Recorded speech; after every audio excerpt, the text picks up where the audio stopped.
బాలసూర్ రైలు ప్రమాదంతో యావత్ దేశం భయాందోళనకు గురైంది. వందల సంఖ్యలో మరణాలు, 1000 మందికి పైగా గాయాలు, ఇంకా లభించని కొందరి ఆచూకీ. ఒడిశాలో ఎటు చూసిన కన్నీరే, ఏ ఆసుపత్రికి వెళ్లినా ఆర్తనాదాలే. ఇంతకీ భయానక పరిస్థితి తీసుకొచ్చిన ఈ ప్రమాదంపై కొందరు అనుమానాలు వ్యక్తం చేస్తున్నారు. ఇది కేవలం ప్రమాదం కాదని, కుట్రకొని ఉండొచ్చని సందేహాలు వ్యక్తం చేస్తున్నారు. మరోవైపు గాయపడిన వారిని కాపాడేందుకు ప్రభుత్వం, అధికారులు, వైద్యులు తీవ్రంగా శ్రమిస్తున్నారు. ఇదిలా ఉండగా తాజాగా ఈ ఘటనపై సుప్రీంకోర్టులో పిల్ దాఖలైంది.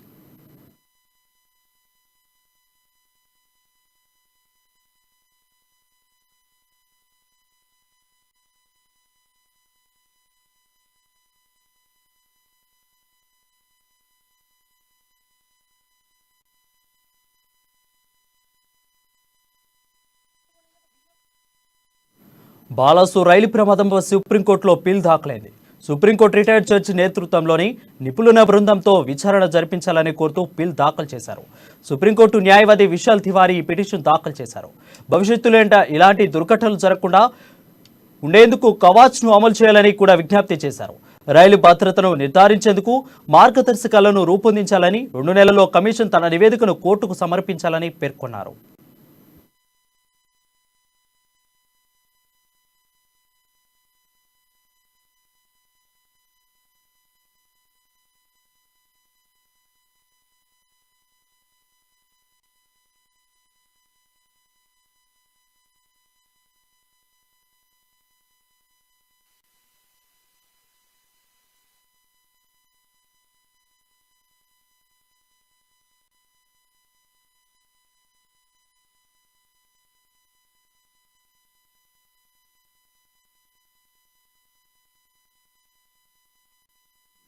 ఈ దుర్ఘటనకు దారితీసిన మూల కారణాలు గుర్తించినట్లు రైల్వే శాఖ మంత్రి అశ్విని వైష్ణవ్ తెలిపారు.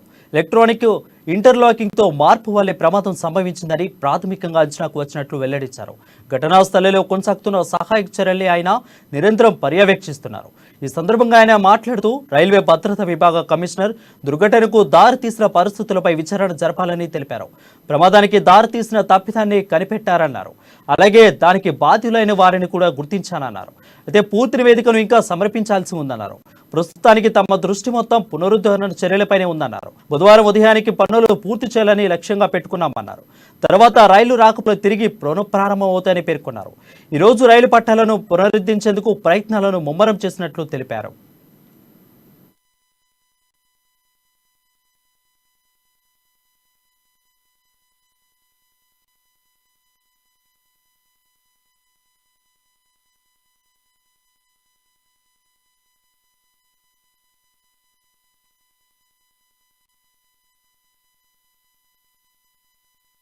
बॉडी है कमिश्नर रेल सेफ्टी, उन्होंने इन्वेस्टिगेशन किया है. मेरा इस वक्त कमेंट करना ठीक नहीं होगा. Let the inquiry report come out, but the cause of the accident has been identified and the people responsible have been identified. So अभी कुछ भी करना ठीक नहीं है. Let the entire thing be investigated by the proper investigating authorities. हमारा सारा का सारा फोकस रेस्टोरेशन पे. आपने देखा ये रेलवे ट्रैक अभी जो एक यहाँ पे 4 ट्रैक्स हैं टोटल, 2 मेन लाइन है, 2 लूप लाइन है. तो ये मेन लाइन का काम कंप्लीट हुआ है. अभी उसका OHE का काम चल रहा है. अभी ट्रैक की टेस्टिंग चल रही है. वो जो गाड़ी है ट्रैक की टेस्टिंग करके आ रही है. दोपहर शाम तक एक ट्रैक कंप्लीट हो जाएगा. दूसरा ट्रैक लगना चालू हो गया. देख रहे हैं आप यहाँ पे पटरियां बिछ रही है और ये सारे के सारे स्लीपर्स बिछे जा चुके हैं. इसका भी आज काम कंप्लीट होगा. कोशिश जो टारगेट लिया हुआ है बुधवार की सुबह तक कंप्लीट नॉर्मल सिचुएशन लाने का, उससे सफिशिएंटली पहले कंप्लीट करेंगे. 270 ऑफिशियल आंकड़ा उड़ीसा सरकार ने दिया है. डेफिनेटली इसके ऊपर इतनी तेजी से काम करेंगे. सारे के सारे रिसोर्सेज मोबिलाइज किए गए और आप देख ही रहे हो काम की गति. इस मेन रूट को जल्दी से जल्दी रिस्टोर किया जाएगा. धन्यवाद. कवच का इससे कोई संबंध नहीं. कल ममता जी आके बोल के गई थी. उनको जितना इस विषय के बारे में जानकारी होगी उसके हिसाब से उन्होंने कहा. ये विषय अलग है. इस विषय में पॉइंट मशीन की बात है, इलेक्ट्रॉनिक इंटरलॉकिंग की बात है. इलेक्ट्रॉनिक इंटरलॉकिंग में जो चेंज किया जिसके कारण ये दुर्घटना हुई, जिसने भी किया, जिसने भी जो भी इसके कारण है वो इन्वेस्टिगेशन से निकलेगा. इसका बात जो ममता जी ने कही वो नहीं है. इंडिपेंडेंट बॉडी है कमिश्नर रेल सेफ्टी, उन्होंने इन्वेस्टिगेशन किया है, मेरा इस वक्त कमेंट करना ठीक नहीं होगा. Let the inquiry report come out, but the cause of the accident has been identified and the people responsible have been identified. So अभी कुछ भी करना ठीक नहीं है. Let the entire thing be investigated by the proper investigating authorities. हमारा सारा का सारा फोकस रेस्टोरेशन पे. आपने देखा ये रेलवे ट्रैक अभी जो एक यहाँ पे 4 ट्रैक्स हैं टोटल, 2 मेन लाइन है, 2 लूप लाइन है. तो ये मेन लाइन का काम कंप्लीट हुआ है. अभी उसका OHC का काम चल रहा है. अभी ट्रैक की टेस्टिंग चल रही है. वो जो गाड़ी है ट्रैक की टेस्टिंग करके आ रही है. दोपहर शाम तक एक ट्रैक कंप्लीट हो जाएगा. दूसरा ट्रैक लगना चालू हो गया. देख रहे हैं आप यहाँ पे पटरियां बिछ रही है उनकी, और ये सारे के सारे स्लीपर्स बिछे जा चुके हैं. इसका भी आज काम कंप्लीट होगा. कोशिश जो टारगेट लिया हुआ है बुधवार की सुबह तक कंप्लीट नॉर्मल सिचुएशन लाने का, उससे सफिशिएंटली पहले कंप्लीट करेंगे. तो 270 ऑफिशियल आंकड़ा उड़ीसा सरकार ने दिया है. डेफिनेटली इसके ऊपर इतनी तेजी से काम करेंगे. सारे के सारे रिसोर्सेज मोबिलाइज किए गए हैं और आप देख ही रहे हो काम की गति. इस मेन रूट को जल्दी से जल्दी रिस्टोर किया जाएगा. धन्यवाद. कवच का इससे कोई संबंध नहीं. कल ममता जी आके बोल के गई थी. उनको जितना इस विषय के बारे में जानकारी होगी उसके हिसाब से उन्होंने कहा. ये विषय अलग है. इस विषय में पॉइंट मशीन की बात है, इलेक्ट्रॉनिक इंटरलॉकिंग की बात है. इलेक्ट्रॉनिक इंटरलॉकिंग में जो चेंज किया जिसके कारण ये दुर्घटना हुई, जिसने भी किया, जिसने भी जो भी इसके कारण है वो इन्वेस्टिगेशन से निकलेगा. इसका बात जो ममता जी ने कही वो नहीं है. इंडिपेंडेंट बॉडी है कमिश्नर रेल सेफ्टी. రైల్వే శాఖ మంత్రి అశ్విని వైష్ణవ్తో కేంద్ర మంత్రి ధర్మేంద్ర ప్రధాన్ ఘటనా స్థలిలో సహాయక చర్యలను పరీక్షించారు. యథావిధిగా ప్రశాంత వాతావరణం కల్పించడం తమ బాధ్యత అని, ఈ ట్రాజడీ నుంచి తొందరలోనే బయటపడేందుకు కృషి చేస్తున్నామని ధర్మేంద్ర తెలిపారు. పునరుద్ధరణ పనులు కొనసాగుతున్నాయని చెప్పారు. ప్రమాదానికి గల కారణాలపై దర్యాప్తు కొనసాగుతుందన్నారు. ఇంతటి విషాదానికి కారణమైన వారిపై కఠిన చర్యలు తీసుకుంటామని చెప్పారు.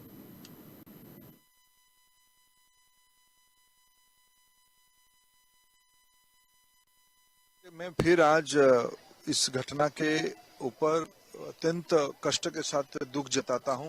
अपना समवेदना सारे मृतक परिवारों के प्रति है, जो आहत हुए हैं, जो विभिन्न हॉस्पिटल में हैं, जो घर लौटे हैं. सभी की चिंता हम लोगों के पास है. और कल प्रधानमंत्री जी सबको संभालने के लिए खुद आए थे और हमारी दायित्व बनती है कैसे ये नॉर्मलसी बढ़े, नॉर्मलसी हो जाए. रिस्टोरेशन काम भी शुरू हो गया है. आप देख रहे हैं तेजी से कैसे ये काम हो रहा है. मेरा पूरा भरोसा है हम नॉर्मलसी की ओर बढ़ रहे हैं. और रेस्क्यू काम कल से हो गया था. कुछ लोगों की जान गई है. अत्यंत कष्ट की खबर है ये. और सभी को जो आहत हुए हैं सबकी चिंता किया जा रहा है. फ्री ट्रेन चलाया गया है. लॉजिस्टिक की व्यवस्था किया जा रहा है. घर तक कैसे वो जल्दी ही पहुंचे उसकी रेलवे की ओर से सब चिंता किया जा रहा है.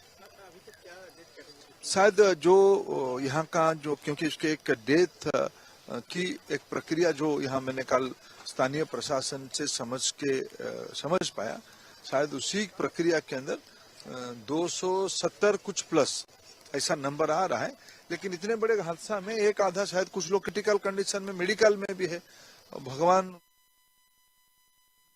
బాలసర్ గోల రైలు ప్రమాదంలో గాయపడిన వారికి మెరుగైన వైద్యం అందిస్తున్నామని కేంద్ర ఆరోగ్య శాఖ మంత్రి మన్సుఖ్ మాండవీయ తెలిపారు. ఈ ప్రమాదంలో 1000 మందికి పైగా గాయపడ్డారని, 100 పరిస్థితి అత్యంత విషమంగా ఉందని చెప్పారు. వారికి వైద్యం అందించేందుకు ఢిల్లీ ఎయిమ్స్ ఆసుపత్రి సహా ప్రముఖ ఇతర ఆసుపత్రుల నుంచి వైద్యులను ఒడిశాకు తరలించినట్లు తెలిపారు. కావలసిన వైద్య పరికరాలు, మందులు అన్ని అందుబాటులో ఉంచామని, ప్రతి ఒక్కరికి మెరుగైన వైద్యం అందిస్తున్నామని చెప్పారు.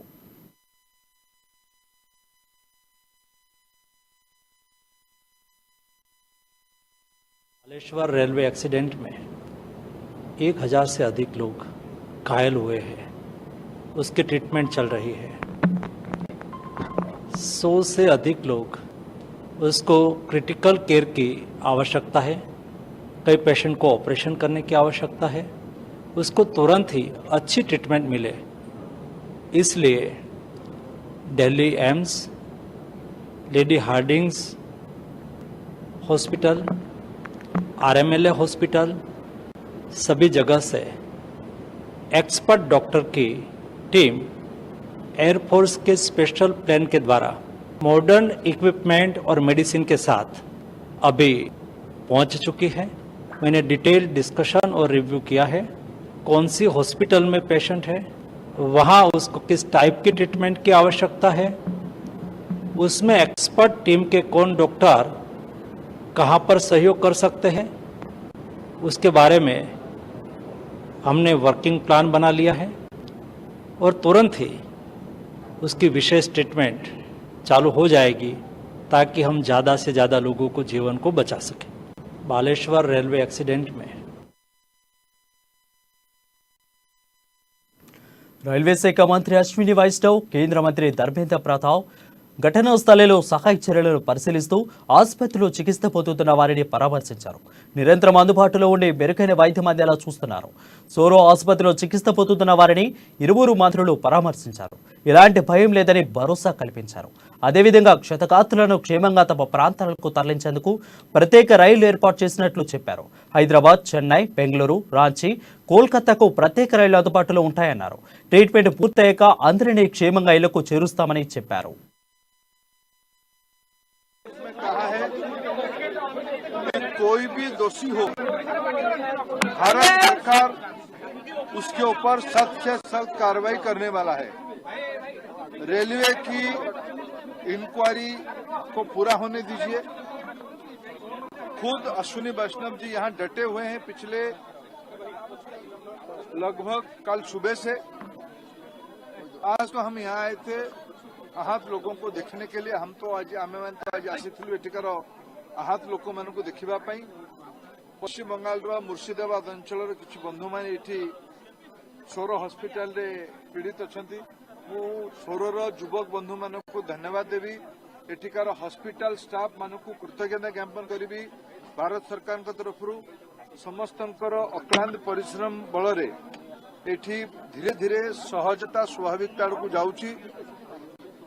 ट्रेन भी खूब शीघ्र चलिबो। रेस्क्यू काम पूरा हो गलानी।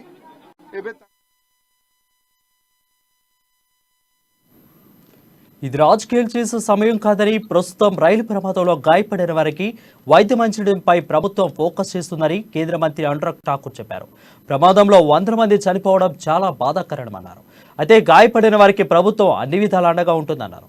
ఈ సమయంలో వివాదాస్పద వ్యాఖ్యలు చేయకుండా బాధితులను కాపాడేందుకు ముందుకు రావాలని కోరారు.